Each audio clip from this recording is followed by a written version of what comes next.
এক শিয়ালের পেট শুকিয়ে গেছে। অনেক দিন খাওয়া দাওয়া হয়নি তার। এক জায়গায় সে রুটি আর মাংস দেখতে পেল।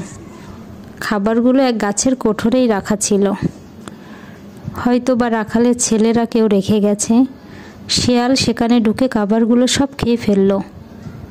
খাবার খেয়ে শিয়ালের পেট হয়ে উঠল মোটা। গর্ত থেকে বেরোতেই পারছে না। সে ঘেউ ঘেউ করে কান্না শুরু করলো। তখন আরেকটি শিয়াল সেখান দিয়ে যাচ্ছিল। সে কান্না শুনে বলল, কি হলো ভাই তোমার? তুমি কাঁদছো কেন?